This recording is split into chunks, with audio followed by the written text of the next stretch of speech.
Good morning. देखो आज हम पढ़ने वाले हैं द्रव द्रव विलयन का वाष्पदाब और राउल्ट का नियम। काफी इंपॉर्टेंट है, ध्यान से समझेंगे। अंग्रेजी लिखा हुआ है vapour pressure of liquid solution and Raoult's law. देखो ये आपको तब समझ में आएगा जब पिछला सभी वीडियो आपको पढ़ा रहेगा।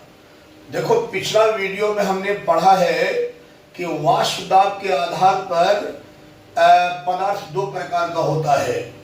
एक होता है वोलाटाइल सबस्टांस, एक होता है नॉन वोलाटाइल सबस्टांस, मतलब वाष्पशील पदार्थ या उड़नशील पदार्थ, और दूसरा होता है अवाष्पशील पदार्थ या अउड़नशील पदार्थ। वाष्पशील पदार्थ कौन होते हैं? जो द्रव होता है, जैसे जल है, अल्कोहल है, ये सब वाष्पशील पदार्थ है।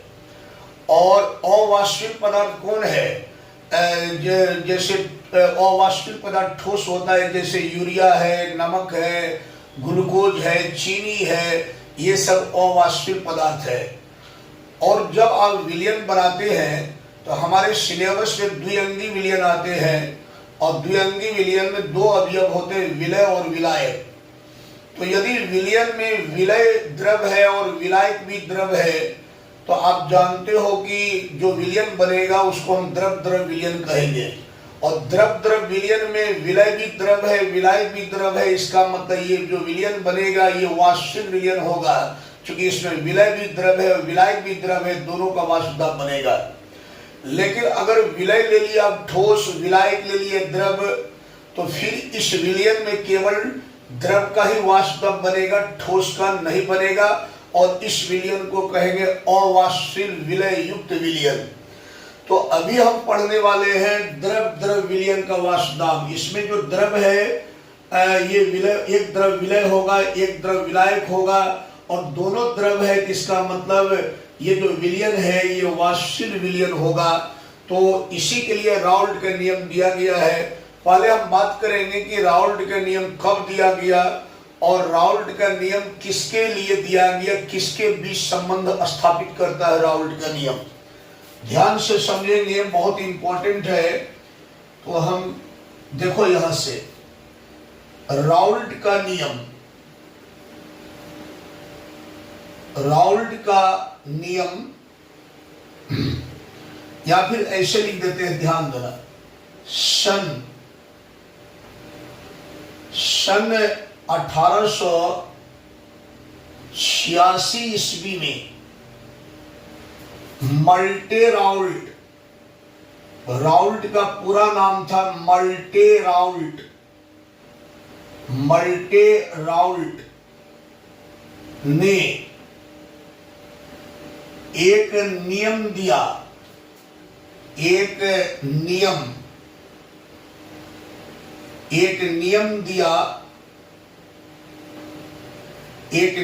दिया जो द्रव द्रव विलयन के वाष्पदाब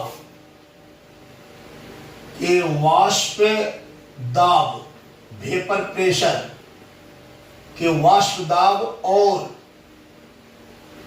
मोल प्रभाज, आप मोल प्रभाज लिख लो या मोल भिन्न लिख लो या मोल अंश लिख लो, एक ही बात है। और मोल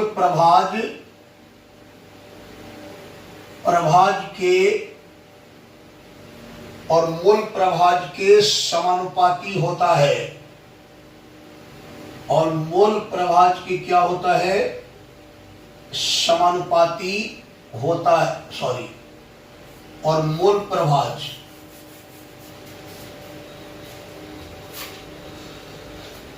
मैं यहां बता रहा हूं कि राउल्ट के नियम किसके लिए दिया गया। सन 1886 में दिया गया, और राउल्ट का पूरा नाम था मल्टे राउल्ट। और इन्होंने ये नियम किसके लिए दिया? तो मैंने लिखा सन 1886 में मल्टे राउल्ट ने एक नियम दिया जो द्रव द्रव विलयन के वाष्पदाब और मोल प्रभाज के बीच संबंध के बीच संबंध को दर्शाता है, को दर्शाता है, को दर्शाता है। ठीक है, अगर आपसे पूछा जाए कि राउल्ट के नियम कब दिया गया, तो आप कहेंगे राउल्ट के नियम 1886 में दिया गया। और पूछेगा किसके लिए दिया गया, तो बोलेंगे द्रव द्रव विलयन के वाष्प दाब और मोल प्रभाज के बीच संबंध के लिए दिया गया है। अब आप समझिए कि राउल्ट के नियम क्या कहता है, ध्यान से समझिएगा। राउल्ट के नियम कहता है, जैसे मान लो कि ये एक बंद पात्र है। बंद पात्र क्यों? क्योंकि वाष्प दाब बंद पात्र में ही बनता है, और ये बंद पात्र है। बंद पात्र का मतलब हुआ जिसमें ढक्कन लगा हो, तो इसमें इस टाइप का ढक्कन लगा हुआ है, और इस बंद पात्र में एक शुद्ध द्रव रखा हुआ है, शुद्ध द्रव रखा हुआ है। ये इस बंद पात्र में एक शुद्ध द्रव है, शुद्ध द्रव। मान लो ये शुद्ध द्रव का नाम हमने रखा 1, या आपको अगर या आप चाहे तो शुद्ध द्रव का नाम यहाँ ए भी रख सकते हैं, शुद्ध द्रव ए। अब आप विचार कीजिए, जब इस पात्र में शुद्ध द्रव 1 रखा हुआ है, तो इसमें जितने भी पार्टिकल होंगे वो द्रव 1 का ही तो पार्टिकल होगा। तो इसमें सारा पार्टिकल 1 का पार्टिकल होगा। किसका पार्टिकल होगा? 1 का, क्योंकि इसमें तो शुद्ध द्रव 1 ही केवल रखा हुआ है। इसलिए इसमें जितने पार्टिकल होंगे वो तमाम पार्टिकल शुद्ध द्रव 1 का पार्टिकल होंगे। किसका पार्टिकल होंगे? 1 का। हम यहाँ 1 लिख रहे हैं, शुद्ध द्रव 1 का पार्टिकल होंगे। और यदि हम इसका टेम्परेचर बढ़ा के कांस्टेंट कर दे, तो क्या होगा? इसका इस शुद्ध द्रव का वेपर प्रेशर बनेगा, ऐसे वेपर प्रेशर बनेगा। अब चूंकि इसमें शुद्ध द्रव केवल 1 है, तो इसके वेपर प्रेशर को लिखा जाएगा, इसके वेपर प्रेशर को लिखा जाएगा P1 नॉट। क्या लिखा जाएगा? P1 not. अब हमने इसी टाइप का एक दूसरा पात्र ली, इसी टाइप का हमने एक दूसरा पात्र ली, मतलब इसी टाइप का, मतलब ऐसा ही बंद पात्र हमने दूसरा लिया, और इसमें हम रखेंगे शुद्ध द्रव 2। चूंकि हमको बनाना है द्रव द्रव विलयन, तो द्रव द्रव विलयन में विलय भी द्रव होना चाहिए, विलायक भी द्रव होना चाहिए, मतलब दोनों वाष्पशील होना चाहिए। अब मान लो कि हमने यहां तक शुद्ध द्रव भरा है, ये कोई शुद्ध द्रव है, मान लो ये शुद्ध द्रव है, ये शुद्ध द्रव का नाम है शुद्ध द्रव। शुद्ध द्रव का नाम मान लो 2 है, आपको मन हो तो बी रख सकते हैं नाम। इसमें शुद्ध द्रव 1 था, तो केवल 1 का ही पार्टिकल था, उसी का केवल वेपर प्रेशर बन रहा था। इसमें शुद्ध द्रव 2 है, तो इसमें केवल 2 का ही पार्टिकल होंगे। केवल किसका पार्टिकल होंगे? 2 का। तो केवल तो इसी का ना वेपर प्रेशर बनेगा, किसका? 2 का। और हम यहां लिख रहे हैं 2 2 2 2। अब यदि इसका ताप बढ़ा के कांस्टेंट कर दे, तो इसका क्या बनेगा? यहां वेपर प्रेशर बनेगा यार, पहले वेपर बनेगा तब ना प्रेशर बनेगा। और इस वेपर प्रेशर को लिखा जाएगा P2 नॉट। क्या लिखा जाएगा? P2 not. तो एक बर्तन में हमने शुद्ध द्रव 1 ली, मान लो इसमें हमने जल लिया, तो इसमें केवल जल का ही अणु होगा, उसी का केवल वेपर प्रेशर बनेगा। और इसमें मान लो शुद्ध द्रव हमने अल्कोहल ली, तो इसमें केवल अल्कोहल का ही पार्टिकल होगा, उसी का केवल वेपर प्रेशर बनेगा। अब हम क्या करें? दोनों को मिला देंगे, दोनों को मिला देंगे तो हमको द्रव द्रव विलयन प्राप्त हो जाएगा। तो हम यहां लिखते हैं प्लस। प्लस करने का मतलब हुआ कि हमने दोनों को मिला दिया है। अब दोनों को मिला करके एक पात्र में रखेंगे। ये हम फिर एक पात्र ले रहे हैं, ऐसे ये पात्र ले रहे हैं, और इसमें भी इस टाइप का ढक्कन लगे होना चाहिए, क्योंकि वेपर प्रेशर ढक्कन युक्त बर्तन में बनता है। अब हमने दोनों को मिला दिया तो इस पात्र में ए का भी पार्टिकल होगा, सॉरी 1 का भी पार्टिकल होगा, 2 का भी पार्टिकल होगा, क्योंकि हम दोनों को मिला के विलयन बना रहे हैं। तो अब इसमें जो आपका द्रव आया वो तो 1 और 2 का दोनों का पार्टिकल होगा। तो ये है 1 का पार्टिकल, ठीक है, और ये है 2 का पार्टिकल, फिर ये है 1 का पार्टिकल, फिर ये है 2 का पार्टिकल, फिर ये है 1 का पार्टिकल, ठीक है। अब तुम दिमाग लगाओ थोड़ा सा, ये तो विलयन बन गया, इस विलयन में कौन कौन अवयव है? 1 और 2 दोनों अवयव है ना जी। पहले तो 1 अलग था, 2 अलग था, दोनों को मिला दी तो इस विलयन में 1 2 दोनों का अवयव आ गया। तो हम यहां लिख रहे हैं 1, यहां लिख रहे हैं 1, यहां 2, यहां 1, यहां 2, यहां 1। अब तुम दिमाग लगाओ, पहले क्या था, इस बर्तन में केवल शुद्ध द्रव 1 था, तो केवल 1 का पार्टिकल था और उसी का वेपर प्रेशर केवल बन रहा था। इसमें शुद्ध द्रव केवल 2 था, तो केवल 2 का पार्टिकल था, तो केवल उसी का वेपर प्रेशर बन रहा था। लेकिन भैया जब दोनों को मिला दिया तो इसमें 1 2 1 2 1 2 दोनों का पार्टिकल आ गया। तो अब क्या हुआ, पहले से दोनों का वेपर प्रेशर कम हो गया, क्योंकि देखो पहले 1 एक यहां है, केवल 1 पार्टिकल 1 का, इसमें केवल 2 का ही पार्टिकल, तो वेपर प्रेशर ज्यादा बन रही थी। लेकिन देखो यहाँ 1 है, यहाँ 2 आ गया, तो 1 का तो वेपर प्रेशर कम हो गया। फिर यहाँ 2 है, तो यहाँ 2 है, यहाँ 2 का वेपर प्रेशर बनेगा, फिर यहाँ 1 आ गया, तो 1 का वेपर मतलब यहाँ वेपर प्रेशर कम हो गया। तो ये किसका वेपर प्रेशर है? 1 का। ये किसका है? 2 का। फिर ये किसका है? 1 का। फिर ये किसका है? 2 का। ये किसका है? 1 का। तो वेपर प्रेशर घट गया। तो बेटा यहां जो वेपर प्रेशर घटा है इसको हम कहेंगे आंशिक दाब, अर्थात अवयव 1 का यहां आंशिक दाब लिखा जाएगा P1 और अवयव 2 का यहां आंशिक दाब लिखा जाएगा P2। क्या लिखा जाएगा? P2। ध्यान से बुझे, P2, ठीक है। अवयव 1 का चूंकि पहले से वाष्प दाब घट गया है, पहले तो केवल 1 का अवयव था, वाष्प दाब ज्यादा था, केवल 2 का अवयव था, वाष्प दाब ज्यादा। जब दोनों को मिला दी, दोनों का कण आ गया यहाँ, तो अब दोनों का वाष्प दाब विलयन में कम हो गई। तो हम ये जो वाष्प दाब कमा तो इसको हम कहेंगे आंशिक वाष्प दाब। अब राउल्ट क्या कहता है सुनिए, राउल्ट का नियम कहता है, ध्यान से सुनिएगा, राउल्ट का नियम कहता है कि एक निश्चित ताप पर, देखो ये सब जगह ताप कांस्टेंट होना चाहिए, मतलब ताप पहले बढ़ाना है फिर ताप को कांस्टेंट कर देना है। तो कहता है राउल्ट साहब कि एक निश्चित ताप पर किसी वाष्पशील, एक निश्चित ताप पर किसी वाष्पशील विलयन, अब देखो ये वाष्पशील विलयन है कि नहीं, इसमें 1 भी द्रव है 2 भी द्रव है, द्रव तो वाष्पशील न होता है, तो ये जो विलयन है ये वाष्पशील विलयन है, ये जो द्रव द्रव विलयन बना है ये वाष्पशील है।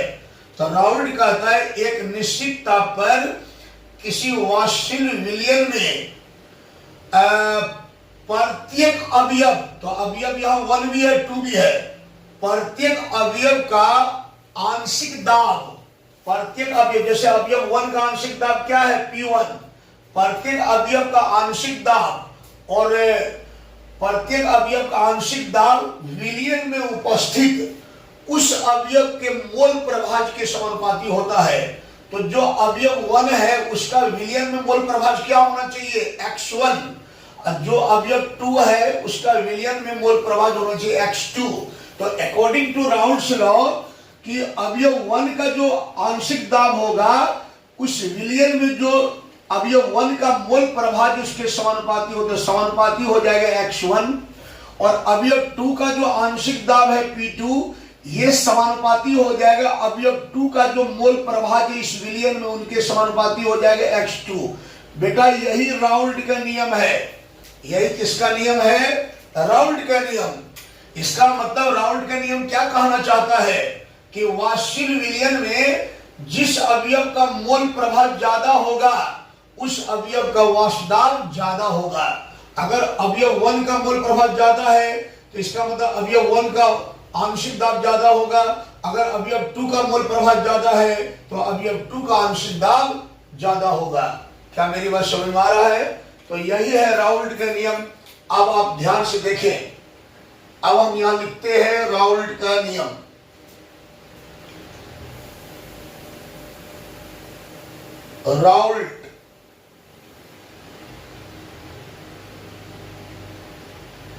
राउल्ट का नियम,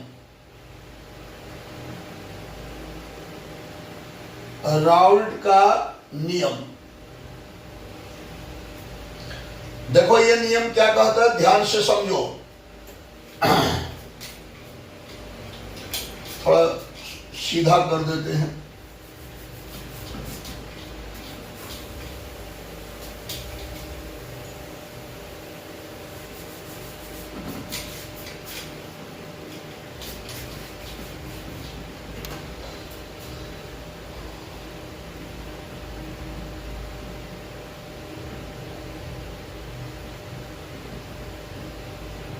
राउल्ट का नियम, राउल्ट का नियम। देखो ये नियम क्या कहते हैं, ये नियम कहता है जो अभी बताए थे, एक निश्चित ताप, एक निश्चित ताप पर, एक निश्चित ताप पर एट ए कांस्टेंट टेम्परेचर, एक निश्चित ताप पर किसी वाष्पशील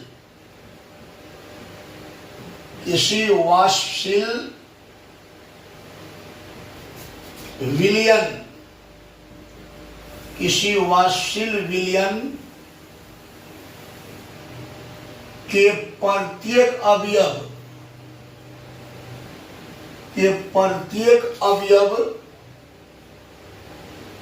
अवयव लिख लो या घटक लिख लो, कि प्रत्येक अवयव का आंशिक दाब, के प्रत्येक अवयव का आंशिक दाब विलयन में उपस्थित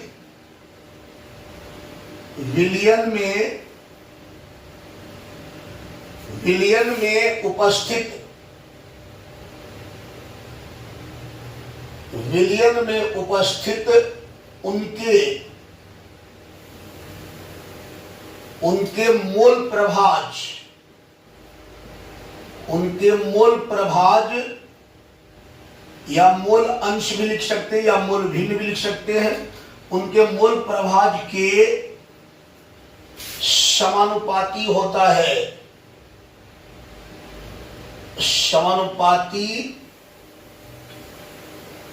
है। बेटा यही है राउल्ट का नियम।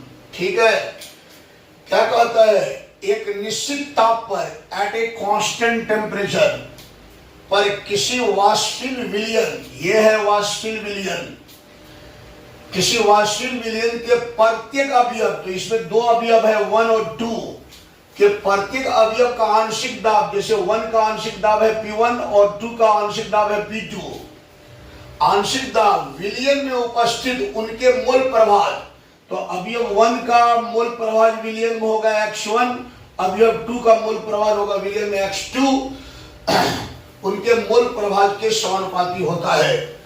आप पहले इसको लिखेंगे तब फिगर बनाएंगे, अब तब हम आगे दिखाते हैं इसका इक्वेशन। ध्यान दो, पहले जानो कि ये विलयन में जो सिंबल लिया गया वो क्या क्या बतलाता है। जहां ये जो P1 नॉट है, P1 नॉट, ये क्या है, शुद्ध द्रव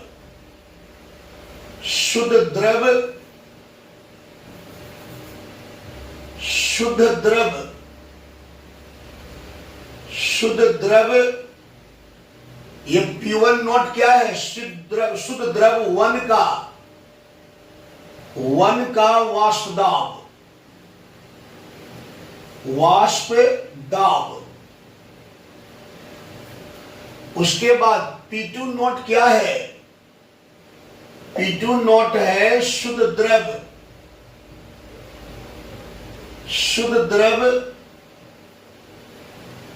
2 का वाष्प दाब। शुद्ध द्रव 2 का वाष्प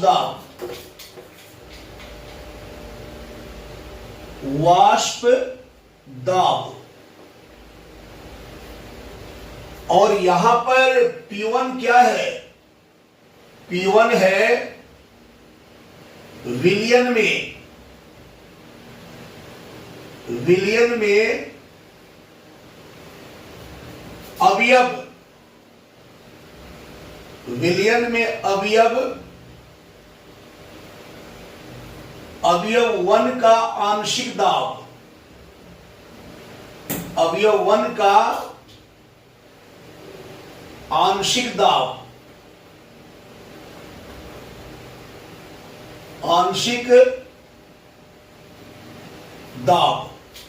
और P2 क्या है? P2 है विलयन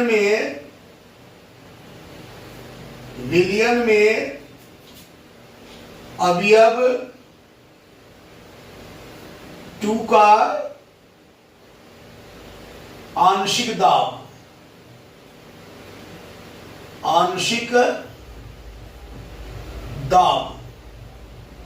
देखो बेटा, यहां पर कौन सी क्या है इसकी जानकारी हमने दे दी। P1 नॉट जो है वो शुद्ध द्रव 1 का वाष्प दाब है। P2 नॉट जो है वो शुद्ध द्रव 2 का आंशिक दाब है, वाष्प दाब है। और P1 जो है वो विलयन में अवयव 1 का आंशिक दाब है। अब P2 जो है विलयन में अवयव 2 का आंशिक दाब है। अब हम इस पर राउल्ट का नियम लगाएंगे। हम इधर मिटा देते हैं, जगह नहीं है। बड़ा सुंदर टॉपिक है ये। राउल्ट का नियम पूछा जाता है 2 नंबर में भी, 5 नंबर में भी। तो अब हम राउल्ट का नियम लगाएंगे। तो राउल्ट का नियम किस पर लगाओगे? विलयन में अवयव 1 और 2 पर। ठीक है, देखो क्या कहता है राउल्ट का नियम। एक निश्चित ताप पर किसी वास्तविक विलयन के प्रत्येक अवयव, तो भैया इसमें 2 अवयव है 1 और 2, के प्रत्येक अवयव का आंशिक दाब विलयन में उपस्थित उनके मोल प्रभाव के समानुपाती होता है। तो पहले अवयव 1 के लिए अप्लाई हम कर रहे हैं।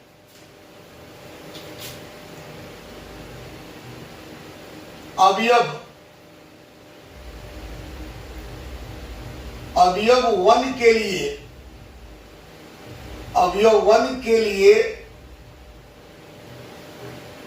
लिए राउल्ट का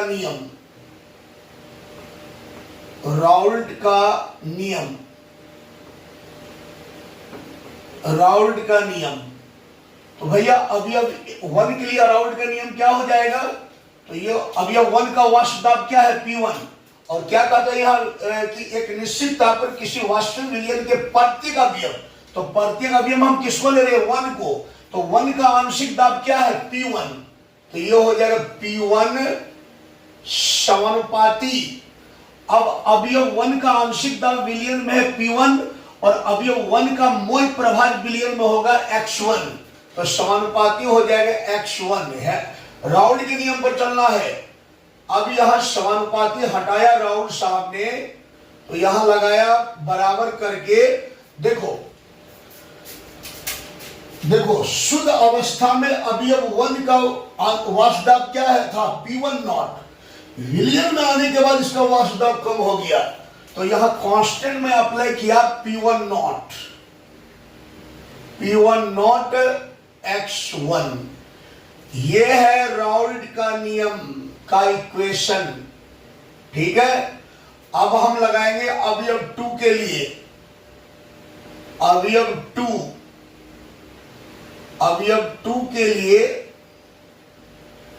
के लिए राउल्ट का नियम।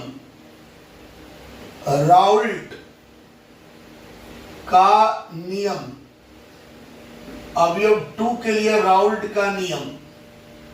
तो अवयव 2 का देखो, इस विलयन में अवयव 2 का आंशिक दाब क्या है? P2।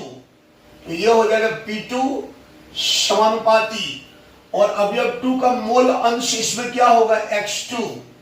तो ये हो जाएगा X2, और समानुपाती हटाएंगे तो P2 बराबर हो जाएगा, देखो अवयव 2 का शुद्ध अवस्था में वाष्प दाब क्या था? P2 not. तो यहां कांस्टेंट लगेगा P2 नॉट X2। यही है बेटा राउल्ट का नियम। क्या है? राउल्ट का नियम। तो राउल्ट के नियम ये और ये है। अगर पूछेगा राउल्ट के नियम के इक्वेशन बताओ, तो आप कहोगे P1 equal to P1 not X1 तथा P2 equal to P2 not X2।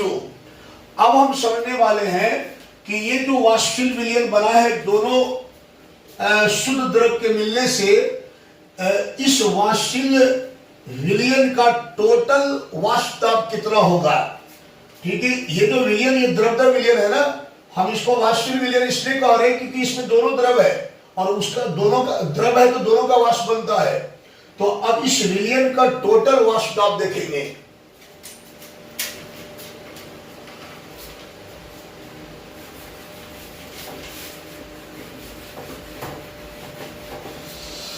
तो देखो इस विलयन का टोटल वाष्प दाब कितना होगा, या इस विलयन का टोटल आंशिक दाब कितना होगा?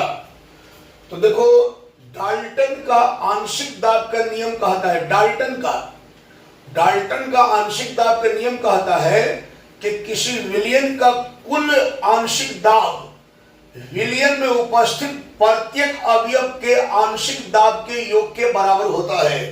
तो हम यहां पर अप्लाई करेंगे डाल्टन का नियम।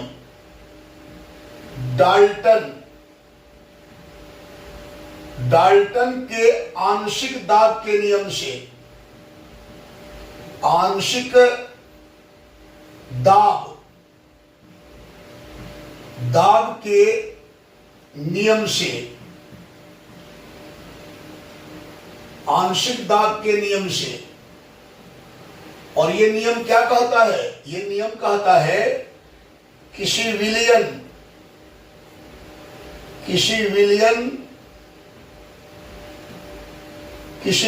का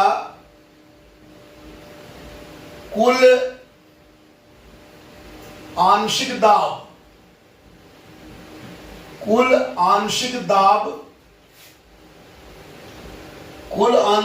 को कैसे लिखोगे? दाब को पीस लिखते हैं, कुल आंशिक दाब को कुल लगा दोगे यहां। कुल आंशिक दाब विलयन में उपस्थित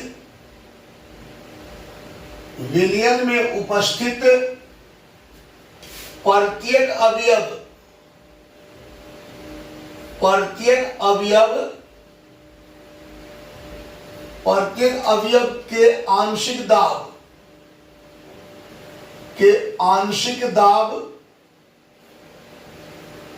के आंशिक दाब के योग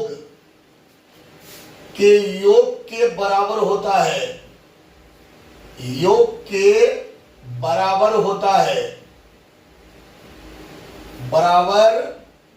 ये कौन कहता है? डाल्टन कहता है कि किसी विलयन का कुल आंशिक दाब विलयन में उपस्थित प्रत्येक अवयव के आंशिक दाब के योग के बराबर होता है। इसका मतलब इस विलयन का कुल आंशिक दाब कितना होना चाहिए?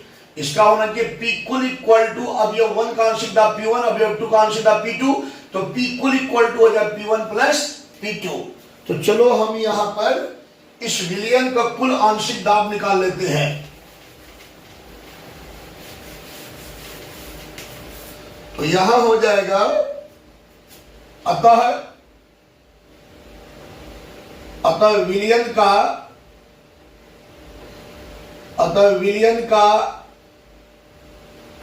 कुल आंशिक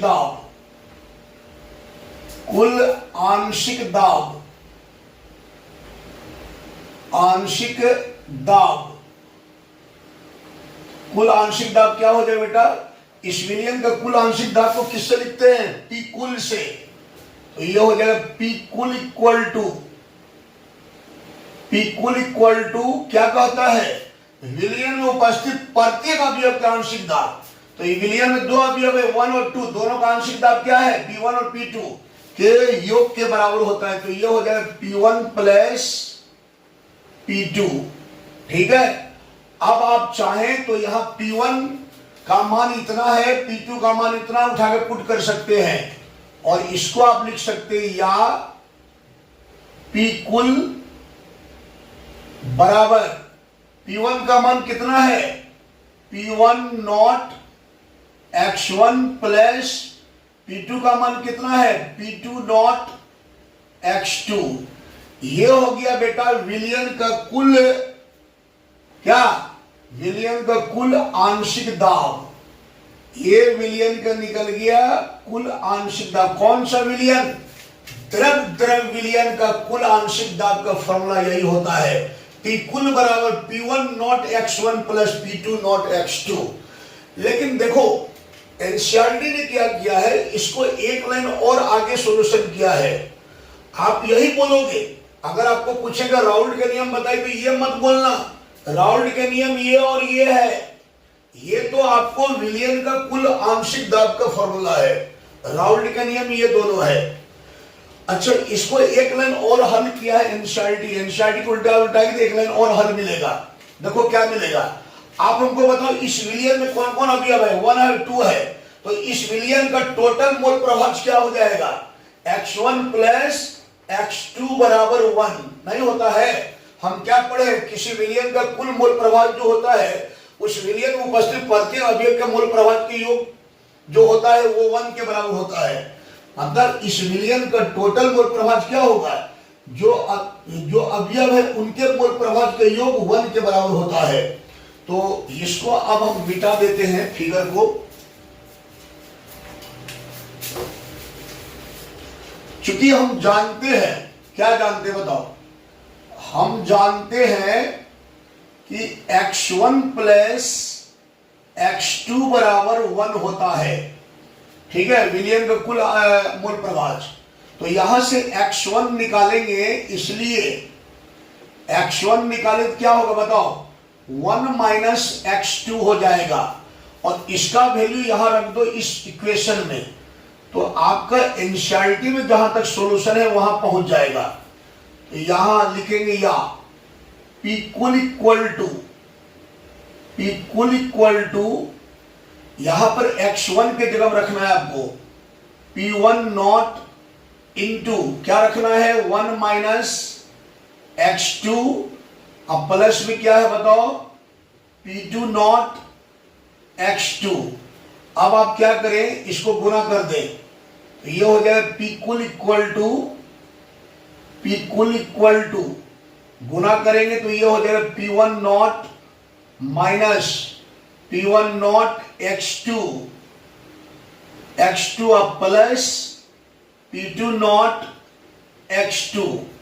अभी आ जाएगा P कुल बराबर, अब बताओ इन दोनों से क्या कॉमन आने वाला है, x2। तो ये होगा P1 नॉट, ये दोनों से x2 कॉमन आएगा तो प्लस वाला के पहले लिखो, तो ये हो जाए P2 not minus P1 not, क्योंकि प्लस साइन बड़ा ना होता है, तो ये हो जाएगा P1 नॉट। अब कॉमन में क्या रह गया, x2। एनसीईआरटी ने विलयन का कुल वाष्प दाब यहां तक हल करके निकाला है। तो ये हुआ विलयन का कुल आंशिक दाब का फॉर्मूला। तो ये भी बोल सकते हैं, ये भी बोल सकते हैं, ये विलयन का कुल आंशिक दाब का फॉर्मूला है और ये राउल्ट का नियम है। अब हम लोग राउल्ट के नियम का ग्राफ खींचेंगे। इसका ग्राफ को ध्यान से देखना, क्योंकि कभी कभी 2 नंबर में ग्राफ ही पूछ देता है, इसलिए ग्राफ पर भी पकड़ होना चाहिए। यही ना राउल्ट का नियम है, ठीक है। तो इसी का ग्राफ खींचेंगे हम लोग। हमको किसका ग्राफ खींचना है, राउल्ट के नियम का। तो अब हम पढ़ेंगे राउल्ट के नियम का ग्राफ, ठीक है। राउल्ट के नियम आपने समझ लिया और विलयन का कुल वाष्प दाब के इक्वेशन ये और ये भी होता है, ठीक है। अब ग्राफ समझिए। देखो आपको पता है कि कोई भी चीज का ग्राफ हम एक्स और वाई एक्सिस पर खींचते हैं तो आपको y एक्सिस में लेना है आंशिक दाब और x एक्सिस में लेना है मोल प्रभाज। ठीक है, फिर से सुनो, आपको y एक्सिस में लेना है आंशिक दाब। विलियन में अवयव कौन कौन था रे? अवयव 1 और 2 था, तो y एक्सिस में अवयव 1 और 2 का आंशिक दाब लेना है। मतलब यहां लिखना है आंशिक दाब, आंशिक दाब, आंशिक दाब। यहां पर किसका आंशिक दाब लेना है बेटा? अवयव 2 का ले लो P2, और यहां पर लेना है आंशिक दाब। y एक्सिस में आंशिक दाब लेना है। विलियन में 2 अवयव था ना, 1 और 2, दोनों का आंशिक दाब क्या क्या था? P1 और P2। यहां लेना है P2। ठीक है, ध्यान से समझो, इजी ग्राफ है। और x में लेना है मोल प्रभाज या मोल अंश या मोल भिन्न। मोल प्रभाज, मोल प्रभाज को आप किससे रिप्रेजेंट करते हो? x से। ठीक है, कोई x बोलो या जाई बोल दो, एक ही बात होता है। अब ध्यान से समझना, यहां पर इस पॉइंट पर मान लो कि x1 जो है वो 1 है। x1 क्या है? अब विलियन में अवयव 1 का मोल प्रभाज है, तो यहां पर मान लीजिए कि x1 1 है और x2 0 है। ठीक है, और आपने राउल्ट के नियम क्या पढ़े हैं? P1 बराबर P1 नॉट x1। तो एक बार बताइए कि इस पॉइंट पर x1 1 है, x2 0 है, तो यहां x1 बराबर 1 रखिएगा तो ये क्या आ जाएगा? P1 बराबर, यहां 1 रखिए तो ये आएगा P1 नॉट। आपने क्या देखा कि इस पॉइंट पर x1 बराबर 1 है, तो P1 बराबर कितना आ गया? P1 not. तो बताओ कि P1 कौन है? ये जो y एक्सिस है ना, यही है P1। तो जब x1 बराबर 1 लिया तो P1 किसके बराबर आ गया? P1 नॉट के बराबर। इसका मतलब ये P1 क्या बन गया? P1 not. तो ये मान लो P1 नॉट है, P1 नॉट। अब दिमाग लगाओ, यहां पर x1 बराबर 1, तो P1 बराबर P1 नॉट। x1 बराबर 1 तो P1 बराबर P1 नॉट। अब देखिए, जैसे जैसे इधर जाते जाइएगा ना, तो x1 का मान कम होते जाएगा, घटते जाएगा, और x2 का मान बढ़ते जाएगा। जब यहां पहुंच जाइएगा तो x2 हो जाएगा 1 और x1 हो जाएगा 0। ऐसा क्यों हुआ? क्योंकि यहां पर x1 1 था, और जैसे जैसे इधर जाते जाएंगे, यहां पहुंचे तो x1 घट के हो जाएगा 0, और यहां पर x2 0 था, और जैसे जैसे इधर जाइएगा तो x2 हो जाएगा 1। और दूसरा आप क्या पढ़े थे राउल्ट के नियम? P2 बराबर P2 नॉट x2। तो ध्यान दीजिएगा थोड़ा सा, तो जब x1 बराबर 1 था तो P1 कितना था? P1 था P1 नॉट, इसलिए हमने यहाँ P1 नॉट लिखा है। और जैसे जैसे इधर जा रहे थे x1 तो घटते जा रहा है, तो इसका वेपर प्रेशर भी तो घटेगा। जब x1 यहां पहुंचने पर 0 हो जाएगा तो वेपर प्रेशर भी घट करके 0 हो जाएगा। क्या समझ में आ रहा है? अब यहां देखो, यहां जब पहुंचा तो x2 क्या हो गया? 1, और x1 क्या हो गया? 0। और राउल्ट का दूसरा इक्वेशन क्या है? P2 बराबर P2 नॉट x2। तो यहां पर x2 कितना रखिएगा? 1 रखिएगा, तो P2 बराबर क्या आ जाएगा? P2 नॉट आएगा कि नहीं? तो भैया P2 तो यही ना है, और जब यहां पर x1 1 है, x2 1 है, भैया यहां पर इस पॉइंट पर x2 1 है, तो x2 1 होने पर P2 किसके बराबर आया? P2 नॉट के बराबर। तो ये जो P2 है ये बन जाएगा P2 नॉट। क्या बन जाएगा? P2 not. तो इसको थोड़ा ऊपर लिखना है, ये हम थोड़ा ऊपर लिख रहे हैं P2 नॉट। क्यों लिख रहे हैं ऊपर अभी बताएंगे, ठीक है? अब दिमाग लगाइए, फिर यहां पर x2 1 है और x1 0 है, तो P2 जो है वो P नॉट के बराबर है, P2 नॉट के बराबर है। अब जैसे जैसे ऐसे आते जाइए, इधर आते जाइएगा, तो x1 का मान कम हो, x2 का मान कम होते जाएगा। अरे अस्थिर माइंड समझिए, यहां पर इस पॉइंट पर x2 है 1, x1 है 0। x2 1 होने से राउल्ड का इक्वेशन दूसरा है P2 बराबर P2 नॉट x2। तो भैया x2 यहां पर 1 है, तो 1 रखिएगा तो P2 बराबर P2 नॉट ना हो जाएगा। तो P2 तो यही है, ये y एक्सिस जो ये वाला है, तो P2 किसके बराबर है? P2 नॉट के बराबर। मतलब यहां पर x2 1 है तो P2 इतना है, x2 1 यहां पर 1 है, x2 1 यहां पर इस पॉइंट पर 1 है तो P2 इतना, P2 नॉट इतना है। अब जैसे जैसे इधर आते जाइएगा तो x2 घटते जाएगा तो इसका वेपर प्रेशर भी घटते जाएगा। तो ये ग्राफ जब x2 यहां के 0 हो जाएगा तो इसका वेपर प्रेशर भी घट के क्या हो जाएगा? 0। अच्छा, अब ये क्या है आपका? ये है आपका ये P1 बराबर P1 नॉट x1, और ये क्या है, किसका ग्राफ है? ये P2 बराबर P2 नॉट x2। अब विलियन में तो दो अवयव था, कौन कौन? एक अवयव 1 था, एक अवयव 2 था। तो विलियन का कुल वाष्प दाब तो इतना ना है, तो विलियन का कुल आंशिक दाब ये हो जाएगा, और ये हो जाएगा P कुल बराबर कितना हो जाएगा? P1 plus P2। I hope कि आपको ग्राफ समझ में आया होगा। आसान सा ग्राफ है। देखो, जब x1 1 था तो P1 इतना था, इतना। जब आप इधर आते गए तो x1 का मान कम होते गया, यहां पहुंचने पर x1 0 हो गया, तो इसका वेपर प्रेशर भी घट के 0 हो जाएगा। जब आप यहां पहुंचे तो x2 हो गया 1, तो P2 हो गया P2 नॉट। और जब आप इधर जाते गए तो x2 घट के हो गया 0, तो P2 भी घट के हो गया 0। तो ये P2 का ग्राफ है, ये P1 का ग्राफ है। तो विलियन का टोटल वाष्प दाब हो जाएगा, ये हो जाएगा विलियन का टोटल वाष्प दाब जो इतना आपने निकाला था। तो इस टाइप से राउल्ड का ग्राफ, नियम का ग्राफ हमने पढ़ ली। और अब हम पढ़ने वाले हैं ठोस द्रव विलयन का वाष्प दाब और राउल्ड का नियम।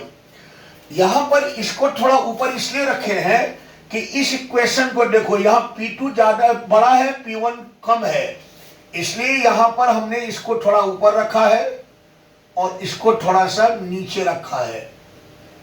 ठीक है।